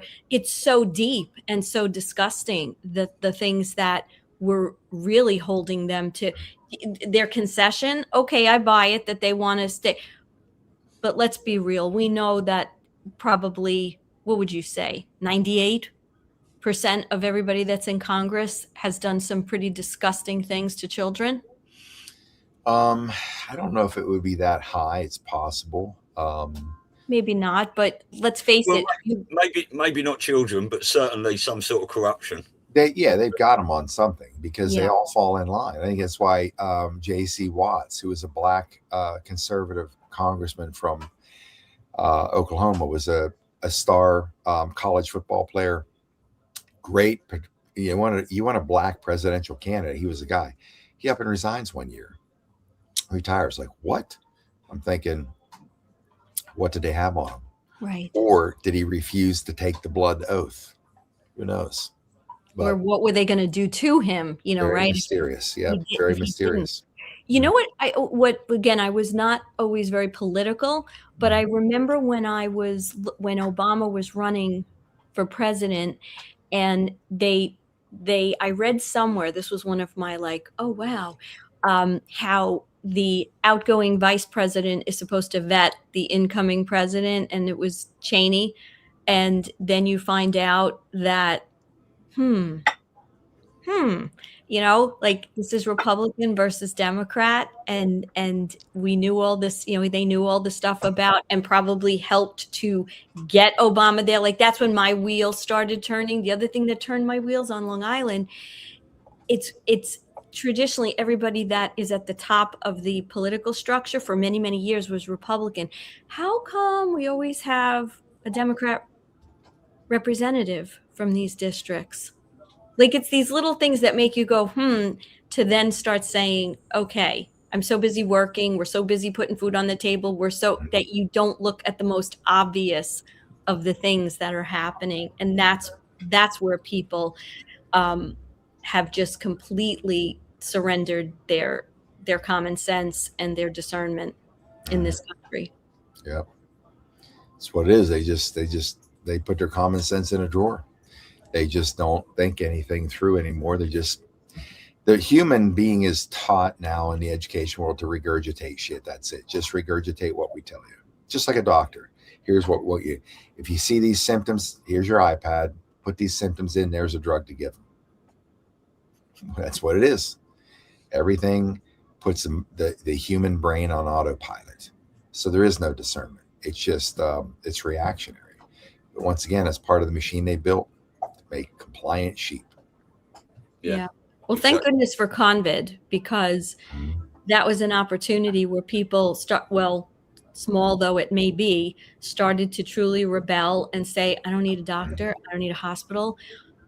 For 7,000 years, they were using all these natural things, and all of a sudden, since the 30s, we're taking all these stupid drugs, and we started that bit of a revolution, which I think even some of the normies, are starting to realize. Maybe they'll still go to hospitals or they'll still get boosted, but they're realizing there's more to nutrition. They're realizing there's more to what they can do. And it's going to be a very slow process. I'm sure knuckleheads who get, I don't know, 10, 12 boosters already. Oh, they're all gone. I don't know many more. They're all gone. Well, the good thing is the whole bioweapon deployment of that vaccine, that let's just face it, it's eliminated lots of Democrats. A lot of them are gone. Yeah, I mean, we still don't know the truth behind that, do we? We've all dug into warp speed and, accelerating their 5-10 year plan and all this sorts of stuff, which is amazing. But I'd just like to ask you, when did the Q operation come into your life? Because this is what many of us, and I've got a lot of truther mates that still don't follow Q, so they see what's going on in the world in a completely different way, as not a military operation, and how important, even though Q hasn't dropped for 3.5 years, whatever, how important that was, future proves past, to awaken so many people to give us this governmental information without breaking any laws, to teach us to dig for ourselves. And you've done some amazing breakdowns of this whole operation, especially when you talk about how they got General Flynn into that room and he had to write everything down to get it on record and all these sorts of things. So when did Q come into your life, and do you want to just talk about the importance of what we've seen since those started? Yeah, that I don't know how I stumbled across it, but I was in my chiropractor's office and I was talking to the front desk girl. Laura's a friend of mine, and we started talking about this thing that popped up on the underground boards, and I started of course looking at it, following it. Instantly it was sensational. What on earth is this? So continued to follow it, day by day, and it became very clear that there's somebody has privileged information and they have an agenda. And that agenda was to basically expose to the world the depravity of this power structure. So that was October 28, 2017, when it started, the first drop. I think I came into that within a month after it started. Of course, I just started beginning and check these posts out. But once I started to get deep into all of it, it was like it started flipping light switches on in my head. I could clearly see it, because I paralleled that with Trump and the move he was making with other nations around the world. And because my whole life was geopolitics and knowing, how other countries fit in the world, what their role is, what their value, all these things. Like when they'd ask a candidate, who's the president of this country, he couldn't name it. I'd be like, are you shitting me? I know that. How can you I know it's a little podunk shithole country, but shouldn't you know? I'd watch these guys doing presidential debates, and I'd sit there, watch and discuss it. I'm thinking, I could stand in front of a national, and I meant this without any reservation, I could stand in front of the entire nation, taking either one of these ass clowns on in a presidential debate, and I would crush them, which would tell the country how deep shit we're really in. If this guy makes more sense than these two guys, we're in real trouble. But I maintained that forever. I could destroy these guys in a debate. And I just, well, let me get back to the Q operation. So as this is unfolding, and then Trump is making his effect on the world, I started for the first time ever to see the entire global playing field move like it never has. I saw countries doing shit they would never do, making moves they would never make, acquiescing where they wouldn't. Trump sitting in front of the NATO clowns and saying, look, I mean, just common sense. Yeah. Look, you get billions of dollars from us a year for national defense against Russia, who you're buying all your oil from. Like, are you kidding me? I mean, just coming right at them. Well, again, as you listen to Susan Kokinda talk about the deconstruction of the British Empire through all of this, I didn't see it from that purview, that perspective back then. But I could clearly see all these different actions taking place around the world that were abnormal for how these countries operate. So that's how I knew the Q operation was 1,000% legitimate. Because, I mean, you notice the guy said to me, the guy that called me, the first guy that ever called me after I started podcasting, he said, do you notice how a lot of these guys that are Q decoders, do you ever notice how when Q stops dropping, they have nothing to say? I didn't notice that. I wasn't paying attention. He said, yeah, they have nothing to say. They can only offer commentary if there's any Q drops. He said, that's why you'll be here forever because it doesn't matter if Q drops or not. You can talk about shit endlessly forever because your head's so full of this stuff. Well, once again, it's all that useless information I packed in my head, so much so that if I was in a bar and a pretty girl would walk up to me within 5 minutes, I'd bring up Ronald Reagan's name and she's bailing out. Like, who's this fool? So anyways, it just, the legitimacy came from having a 30-year perspective before it ever even started. So for me to see it, and that's why I could see things that many people couldn't see, because it's all I did with my mind, for all those years. Yeah. So none of us like to date fag, obviously. I know in the beginning, I don't know, you probably weren't doing this, but I was doing it. I was telling everyone how, there was going to be, I think maybe Stu too, like, no. Yeah, helicopters were going to come in at the inauguration. All the military was going to come down. It's never going to happen. It's never. So plus my credibility went right out the window with everything else that happened over the next couple of years. But what if you had just educated wise think, what do you think we're going to see? Like, we passed July 4th, right? I think there was a lot of talk about July 4th. And the truth is, we don't really know what's going on behind the scenes, right? They at any given time, really. But now we're moving towards, like, it feels like they kind of bring the truther community, like, date to date to date. Now, maybe that's to keep a lot of us from getting our guns out and just going into the street and having, like, a mass attack because we're sick of everything we're seeing. Mm-hmm. But nonetheless, what are your thoughts? Like, just what we're going to see maybe, till the end of the year?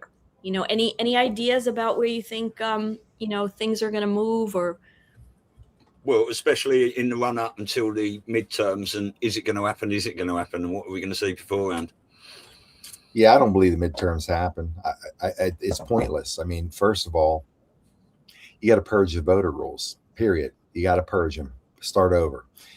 There are so many millions of people that are ineligible to vote. They're still in voter rolls everywhere.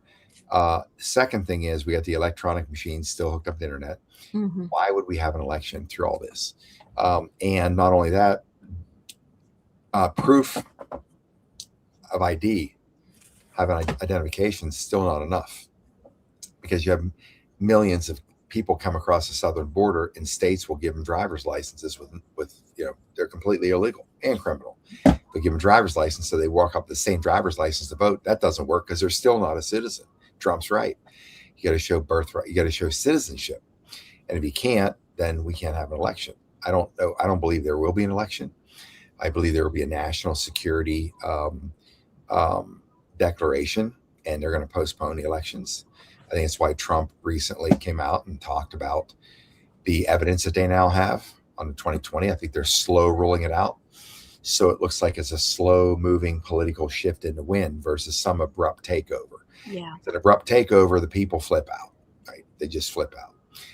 Media makes up all kinds of lies. Trump's Hitler, all that bullshit starts again. But if it looks like a natural, slow progression, then it looks organic and it doesn't ruffle anybody's feathers. So I just don't see there being an election. So what happens in the next couple of months, I heard it's going to be a little bit rocky, but I don't see an election.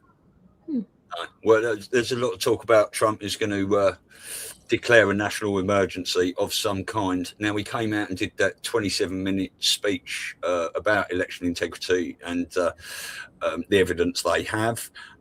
he did another speech the other night, which was so full of comms and comedy as well. You know, he's calling Caitlin Collins the guy out the bud advert and all those sorts of stuff. I mean, he's a legend, isn't he? And then over like the last month or so, we've seen all this information coming out about Fauci. He's coming back in. He's got to testify soon, hasn't he? And is that tomorrow potentially? And then Tulsi Gabbard came out and did those two releases about the bioweapons labs and Fauci and COVID as well.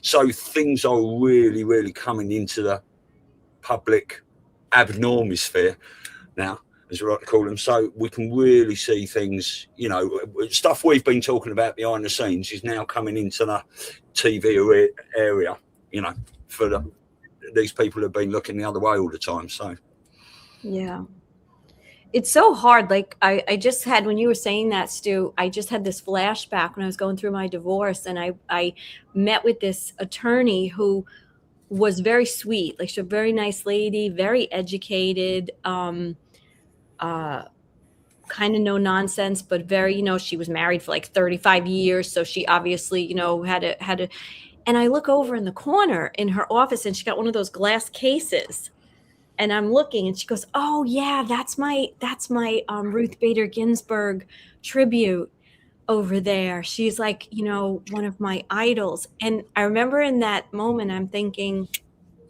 there's a lot this woman doesn't know. And it's like, you think, when we talk about like things coming out and having to do a slow roll, you know, I don't know, just on a personal level, sometimes like you're in a situation, you're like, I don't even know where I would start. Where would you even start to try to maybe educate and give some insight? And in the olden days, I would just get like diarrhea of the mouth, like blah, blah, blah, and just start going. And then like now I'm just like, oh, nice. Yeah. Oh, yeah. Mm-hmm. Because it's so overwhelming, and we can understand why this had to go so slow. You know, we were fortunate for whatever reason. We came in for this reason. We were meant to, you know, ignite the Great Awakening and be part of it and raise the vibration and all these spiritual things. But if you're not part of that team, if you will, these people, there's so much cognitive dissonance. Mm-hmm. Well, you can't hardly blame them. They've been lobotomized first and then programmed from the ground up. How could people know? I mean, I'm fortunate to know a lot of things I know, because I don't know why I grabbed my interest all those years ago, but no, like I said, it's not the world that we live in day to day. And I used to see the political class as guys with horned rim glasses and, you know, fuzzy brown suits and short sleeve collared shirts with a tie on, you know, and they just look like the Poindexter rejects, you know what I mean? That's what they always look like to me. And so, you know, but then certainly when the 80s came on and Reagan was so incredible, that's what captivated me. And it was a new era of politics in a sense of the dynamic that would draw, you know, candidates to that world.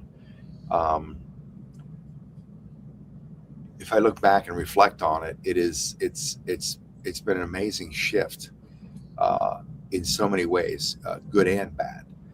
But all I can say is that in the world, there's no political solution for what we have, because the politicians are all criminals and corrupt. There's only a military solution. So whatever's to come, you can expect it's going to be backed by the military. But also, when it comes to taking our country back, we've got to do the work. We have to take our counties back and our towns back from these scumbags sitting on their central appraisal district committees, or sitting on school boards, or sitting in boards of supervisors or town councils. These scumbags need to go. We need to shift the entire culture to where if there's any corruption, or you're doing anything that offends we the people, or you're operating outside the Constitution's 17 enumerated powers, it's automatic treason according to the Constitution. We need to start dealing with shit that way. If we're going to get our country back, there has to be casualties along the way. But we can start preparing our minds that the reason those letters are so big on the Constitution and say we the people, we're being told we have a responsibility. Our responsibility in a republic is we have to do this shit ourselves. So in my opinion, for everything that I've seen so far and everything that we can see coming, that's going to be the biggest surprise to people. Military is not going to hand over a nation to people that can't show competency. Yeah. Would they? Yeah. Well, exactly. Trump said in 2017, this is not a transition of power from one administration to the next. We give power back to the people, and they are waiting for the people to come up. The military is not going to swerve in and save everyone. It's said in Q Drops, military-civilian alliance. This is what it's all about. General Flynn says all the time, local action equals national impact. Get out there. I believe personally that you've got General Flynn and Admiral Rogers, right? The two of them, part of Q team, no doubt. One of them said, well, I'll work behind the scenes, and one of them had to come out and do it in front of the public. Flynn is out there all the time. You know? I need to address at PATRIOT in here. Oh. Scott is once again talking about people like he knows everything. Headscarf, big rings, leather wristbands. He's like an 80s rock band singer. Why don't you take your dime store douche ass and bounce out of here? You obviously have nothing to do. Go home and iron your sister's skinny jeans for her before she's got to leave the house. Why do you douchebags even show up anywhere in the world? You're fucking useless. You're rancid, and the people in here should just kick you out. Obviously, you've got nothing to contribute to the whole world. So I can't tell if this is a guy or girl, but I can tell you right now they're not laid and they have no money. That's why you show up here. Yeah. No, we have some beautiful people in our chat, but we tend to get a bit of angst and retardery coming in from YouTube. But we can't help that. It's so true. And I would make another suggestion too. If you have some information and you've done research, get a podcast together. Yeah, get a channel, but you don't. Your balls are as big as BBs, so you'll never do that because you're a chicken shit coward. You just jump in here and say stupid shit. But if you had any real balls, put your real name in there. Show your face, put your name in. Don't hide behind your keyboard like a coward, because that's what you are. So just wanted to make sure we could introduce you properly to the rest of the audience here. No, that's brilliant. Well said. And I just want to ask you, obviously, we can't have you on without the mention, and that was perfect that comment came in there about MTPs, right? Because one of the greatest little rants you ever had was the scenario of Antifa going up against special forces operators, right? If you could give us a little rendition of that and what would occur, that is one of the best things I've ever heard. I've got to tell you. What you mean Antifa going up against special forces guys? Yeah. Is it something I said in the past? Oh yeah. I've got it saved on a hard drive somewhere for sure. You have to remind me. I've said so much outlandish shit I can't remember all of it. But what was the one you're referring to? We just put, well, if I put the scenario in front of you now, special operators or Antifa trying to burn everything down, and the military calling in special forces, how would that work out for the MTPs? Oh, milk toast pussies, as we like to call them. Well, they would be flowing down the drains of the city streets like gravy. There would be nothing left of them. It's absurd that, and the thing of it is about the guys like at PATRIOT here. These are the guys that go out into these protests, right? And they carry their skateboards, and they all have, their skateboard. They actually, you see these guys trying to hit people. They run out of the skateboard as a weapon to try to hit people with it. They're swinging them like girls, right? Like third graders. And I'm thinking, are you kidding? And I'm watching this Seattle. Here's this big dude up there, right? This melee breaks out, and this one milquetoast pussy wearing his sister's skinny jeans has a ball bat, and he's swinging at this guy, and this guy looks at it. He sees it coming. He just catches the ball bat right here. Wham! Jacks this guy into unconscious kingdom for he just toppled like a tower, bounced the skull off the ground. That's what would happen. They never have the balls to come out one-on-one, right? They never have the balls to come out one-on-one. They have a pack of their little schoolgirls or boys, whatever you want to call them, around them, and they run around in little packs, slapping each other like this, hitting other people. It's a joke. It's an absolute joke. But really is. we've let them get away with this bullshit far too long. We just need to go out there and give them a mysterious haircut. You create that, you bring that stuff into a town or community, you get an ass beating. That's what happened in Weatherford, Texas. When they showed up in Weatherford, that's where my ranch is. You're talking, this cowboy capital of the world.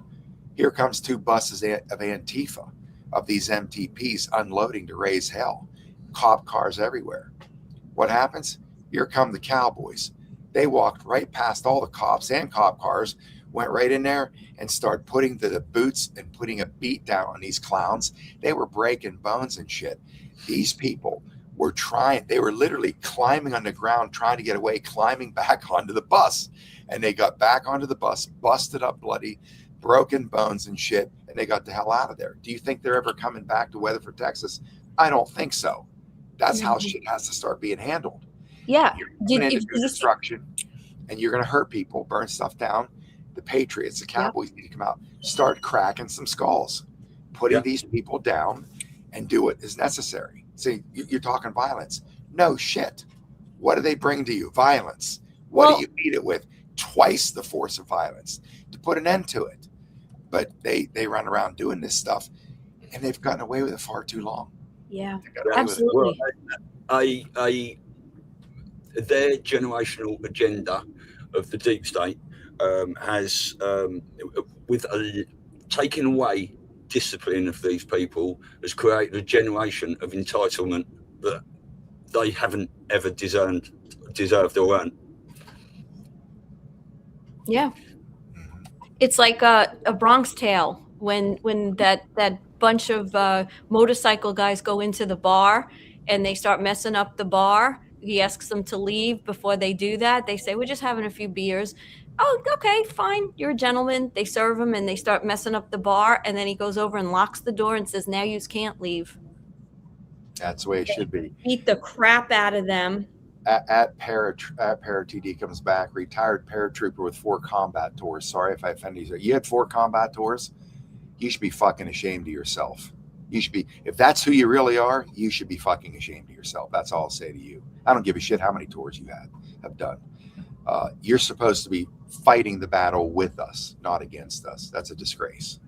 I doubt you did, but if you did, that's even sad. Yeah. And that's part of the problem in this community too. You know, we may not all agree with what other people say, like other podcasters, other truthers, but there's so much dissension, you know, like Stu and I say, we listen to everyone. We discern if we agree, we don't agree, this little nugget, that little nugget. But that's another programmed thing, you know, for us to not be banding together and say, all right, we may not agree with everything everybody says, but we're not going to win this war if we're fighting each other. And that's exactly what I've been hammering at podcasters for 5 long years. Yeah. And I've said on my channel many times, if any podcaster is attacking another, there's a lot of reasons why podcasts, the simple fact is this, and somebody pointed this out 5 or 6 years ago, the podcast world's a new celebrity world. Point blank. It just absolutely, and they said that to me, I'm like, boy, you're absolutely right. And that's why a lot of people rush in, right? Because they want to. My question to people like this, what have you been doing for the last 30 years? Where were you? Where were you when I was working grunt campaigns, political campaigns, knocking on doors in a 78% registered Democrat district in Los Angeles? 78% registered Democrat district. I've got my team out there. We're banging on doors, talking to people and handing out all that bullshit. Where were you? What have you been doing for 30-something years? Nothing. We've been fighting this battle forever. So you're going to do one of 2 things. You're going to be part of the solution. Or you're going to be part of the problem. That's it. There's no middle ground here. You're either part of the solution or you're part of the problem. If you're a detractor or you're creating chaos, you're part of the problem. If you're doing nothing, you're part of the problem, right? That's what the problem we have in the country. And these podcasters attacking each other, how do they beat us? Division. And these knucklehead podcasters out there attacking each other. Yeah. Like, what the heck? You obviously are not here for the country. You're here for yourself. That's it. It's ego or money or whatever. That's it.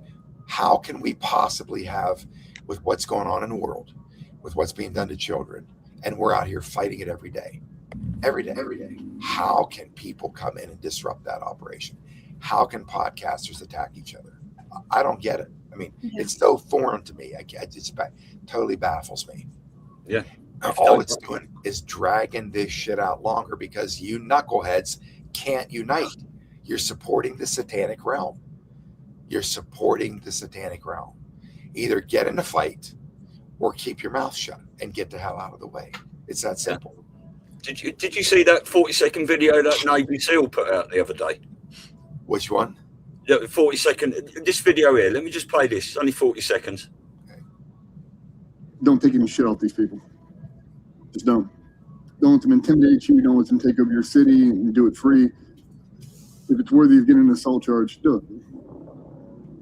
That's where I'm at. You ain't gonna let a bunch of Somalis push my kids around the ocean front. I'm not. I will absolutely crack their fucking skull open and drag them around the streets lifeless. I'm done with it. So I'm not telling you to go and commit felonies, but I am telling you do not be intimidated by radical Islam in your home country or in your cities. It will not get better with time. So you have to let them know that if they do anything that is outside of the law, you will take the law into your own hands. And you know, this is where people are at. People are starting to rising to we're not taking this shit anymore, and it's got to get to a certain level of that where even the person. I've said to everyone, look, it doesn't matter what part you play, just start using your voice, speaking out, share someone's post on your channel, whatever. Join the fight. This is a team effort. This is a team effort. As long as people keep fighting each other.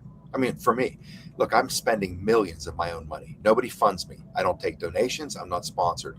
I am spending my own money out here traveling this country for 5 years. 5 years. For me to pull this this rig up to an event with my staff, it's $10,000. That's how much. And I was on 20 Reawaken America Tour events. Every time I show up, it's a fortune. I don't ask for any money. I do it. My question is, what are you doing? What are you doing? What are you doing in the sense of even for your own community? Are you going to school board meetings? Are you going to city council? Are you pushing back on this bullshit? Because until you people, all of us, start doing this, this is going to continue. This doesn't fall on its own. And there's not enough military to bring it down in every county in the country. There's simply not enough people. The people have to do it. The people have to stop fighting each other. I get tired of fighting the people every day. I'm fighting people that I'm fighting for. Do you realize the waste of energy and resources this is? To have to fight the very people you're fighting for. I don't get why these people can't just say, you know what? This is my country. And they tried to steal it and they're trying to kill us still. And I'm going to do something about it. Yeah. I don't get it. It's so foreign to me. But again, I've been doing this my whole life. It's been like from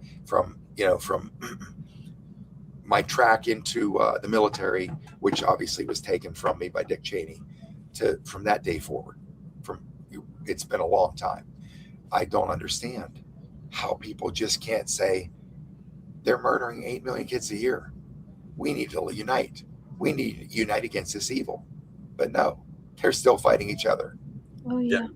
And Lewis said on our show yesterday, we're not just fighting for the children, we are fighting for the people who hate us. Our friends and family who think we're fucking crazy.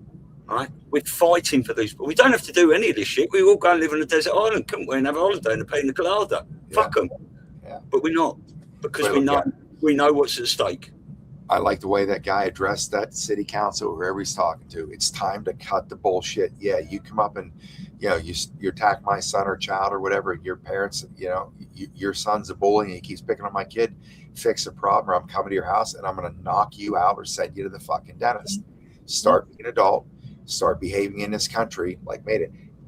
We could go back to the frontier of the Wild West and get shit done street justice wise if you want, but it's time to cut all of the bullshit, all of it.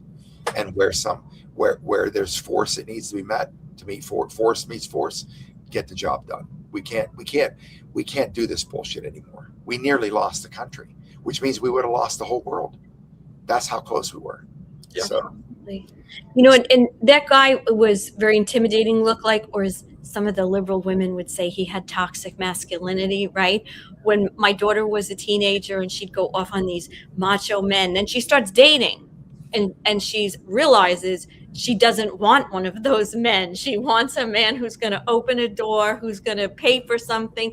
But another thing that we need to do, like the school boards are important, but as a parent, and I say to moms only because typically we still have, you know, a little bit of a divide where moms are still the ones that are maybe doing the homework, or, you know, whoever the parent is that's doing that. Find out what the curriculum is. I didn't know until my daughter was in an all girls Catholic high school, senior year, 17 years old, and they have Lolita on the reading list. They're teaching the kid about pedophilia. I go up to the school. Of course, they think I'm crazy because this is I said, this is the only college book? You're telling me this is the only one? It's so insane. Okay, so when you say like the public school system, let me tell you, the private school system is just as bad if they're taking funding or they're getting funded in some way. And you need to understand what they're teaching your kids before you can take a stand at a school board meeting. You have to understand, what are they reading? What are they learning? It's just, we've gotten so away from that because we're worried about what this kid's going to do after school. You know, they're on soccer and baseball and karate and all these ridiculous things that keep them busy 24/7, instead of saying, what are they being indoctrinated with for the, you know, those 6-7 hours? And I think that's the easiest way, in my opinion, for anybody who hasn't, you know, to start looking at what are they learning. And get your balls together and go up there and complain if you have a problem with this. And then you can worry about getting on the school board. Well, the Constitution outlined it very simply and very directly. They gave us the constitutional county grand jury process, and also the grand jury, which is a jury of the people, not the judges or not the bar courts. It also requires each grand jury to certify a standing militia. Not the 3%ers trying to kill John and Beth Dutton in Yellowstone. I'm talking about the guys who have a magistrate patch, pair of khakis on, loafers, maybe a polo shirt, sidearm. Those are the ones that the grand jury utilizes to serve warrants, make arrests, whatever. And that is, again, a we the people operation, not farming it out to courts. So that's what it's going to take. It is going to take getting back to the original Constitution, which is now apparently in place, Republic restoration. If it's not complete, it's damn near complete. It's going to require re-education by all of us on what it means to be in a republic. We're not a democracy. We never were. It pisses me off when Trump says that word. And I've used this example many times. What's the difference between a democracy and a republic? Well, a democracy is one step from tyranny. That's why the founders abhorred a democracy. They hated it. Because in a democracy, you could have 5 people in a community, 3 men, 2 women, and they could have a form of government, a democracy. Majority rules. Okay, that sounds about right and fair. What if one day one of the men in the meeting says, hey, none of us are betrothed to the others here, and we have our sexual needs, so I put forward a motion that the women should service the men for our biological needs, have sex with men whenever the men want it. What's the chances of that being a 3-2 vote? Huh? What if it passes 3-2? You just legalized rape. That's a democracy. Majority rules. A republic is a representation, meaning you have 2 constituents in your community, women and men. One person represents the men, one person represents the women. Same thing comes up. It's a 0. It's a tie. 1 yes, 1 no. What do you have? Dead legislation. It doesn't go anywhere. No tyranny. No mob rule. That's why we're a republic. A republic requires responsibility, and that's what it's going to take. I'm losing my voice. I'm sorry about that. I got to get to Chicago. I'm 26 minutes late from leaving. Oh, no. Oh, Scott. Yeah, we're going to let you go, but we just want to put a plug in for the Awakening Summit that's happening in Clearwater Beach, Florida, October 16th to the 18th. you're on the roster, Scott. We're so excited that we're going to have you there. We have about 31 confirmed speakers, and we'll be making some more announcements about all the details in the coming week. Website's being rebuilt. You can get tickets on there. It's really a robust website for all your information, and we're so honored that you're going to be part of that great event, which is going to underscore the children, you know, even though we're going to be talking about a lot of different things. And we just so happy you shared this time with us. It's a pleasure to be here. And the audience who showed up today, appreciate your patronage here as well. And look forward to being there. In fact, tell your audience that are coming there, they might want to bring some earmuffs, because something might trigger me that day. Who knows what can happen? Bring your earmuffs. Well, I got to tell you this. I got to tell you this too. One of my friends back from where I grew up, a few years back, he said in the beginning, he said to me one day, he goes, "Hey, you know Sean DeLuca, don't you?" I said, "Yeah, I know Sean." He says, "Well, Sean told me the other day that he can no longer watch Patriots Street Fighter when his little boy's around." I said, "Well, why?" His little boy's like 5. He said, because the other day his little boy had some of his buddies over visiting for a play date, and they were in the room playing. And he said Sean walked by and he heard his son calling one of his buddies a milk toast pussy. I threw up whenever I was drinking. I laughed so hard. That's brilliant. Scott, we'll let you go. You're a legend. Thank you for coming on. Look forward to seeing you in October. It's an honour and a pleasure fighting alongside you, as we do from all corners of the earth, whether it's round or flat or whatever shape it is. Yeah. Well, much love to all you guys. Yes, God bless. See you again soon. Betcha. Take care. Bye. See you later, guys. Bye. Thank you, everyone in the chat.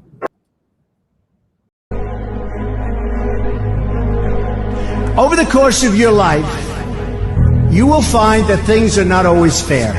You will find that things happen to you that you do not deserve and that are not always warranted. But you have to put your head down and fight. You can't quit. And I've seen people quitting, and if they would have held out longer, they would have been successful. I've seen it so much. Never, ever, ever give up. Things will work out just fine. As long as you have pride in your beliefs, courage in your convictions, and faith in your God, then you will not fail. Years from now, some may look back and ask themselves whether they've made the right choice, whether they've made the most of the opportunities they've been given. I'm standing here looking at the next generation of American leaders, champions for Christ. What imprint will you leave in the sands of history? What will future Americans say we did in our brief time right here on earth? Did we take risks? Did we dare to defy expectations? Did we challenge accepted wisdom and take on established systems? Or did we just go along with convention, swim downstream so easily with the current, and just give in because it was the easy way, it was the traditional way, or it was the accepted way? Adversity makes you stronger. Don't give in, don't back down, and never stop doing what you know is right. Nothing worth doing ever came easy. And the more righteous your fight, the more opposition that you will face. Never, ever quit. You never quit. If I give you one message to hold in your hearts today, it's this: never, ever give up. There'll be times in your life you'll want to quit, you'll want to go home. The more people tell you it's not possible, that it can't be done, the more you should be absolutely determined to prove them wrong. Treat the word impossible as nothing more than motivation. Because it's the outsiders who change the world and who make a real and lasting difference. The more that a broken system tells you that you're wrong, the more certain you should be that you must keep pushing ahead. You must keep pushing forward. And always have the courage to be yourself. You can't let them get you down. You can't let the critics and the naysayers get in the way of your dreams. We are one movement, one people, one family, and one glorious nation under God. America will soon be thriving like never before because the best is yet to come.